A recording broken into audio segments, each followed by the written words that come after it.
And finally, I want to show a very simple example. So this is a shear strength calculation using the Mohr-Coulomb failure criterion. So as I mentioned, for Mohr-Coulomb failure criterion, the shear stress at failure, so that's by definition, your shear strength is a function of normal stress and these two strength parameters. Okay.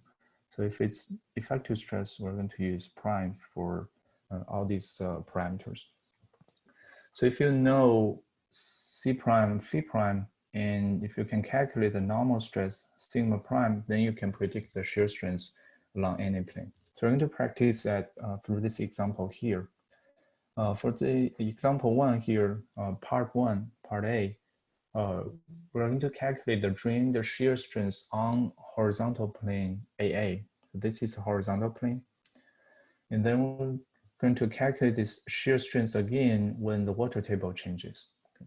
So for part A, we know the shear strength parameters, C prime and phi prime. And what we need to calculate shear strength is to figure out what is the normal stress on AA plane. So for this AA plane, the normal stress is going to be your vertical effective stress. Okay. So part A, the normal stress on the AA plane, so let's call this sigma NA effective, is basically the vertical stress sigma V at point A. Okay.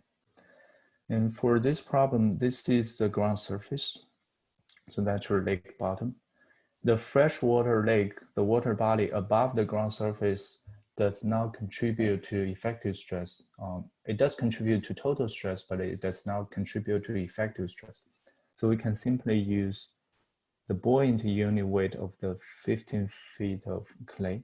So it's 15 times buoyant unit weight is the saturated unit weight minus the unit weight of water.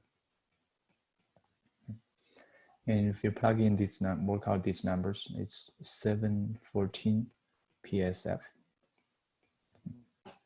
So that's the normal stress on plane AA.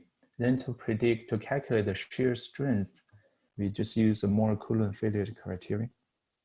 Tau F at point A on this AA plane is C prime, which is 400, plus sigma prime, which is the normal stress on this plane AA, 714, then times tangent of the friction angle, which is tangent of 26.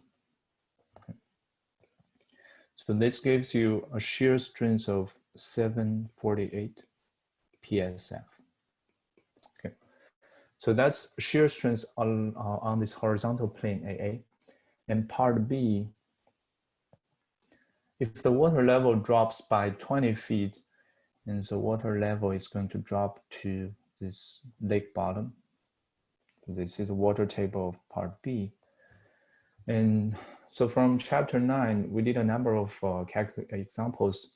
So we know that if the water table fluctuates above the ground surface, the effective stress will not be affected.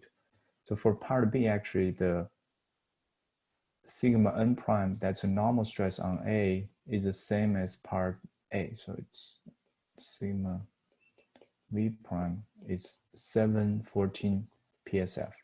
Okay. So if the vertical stress, the normal stress stays the same, then the shear strength on that plane stays the same as well.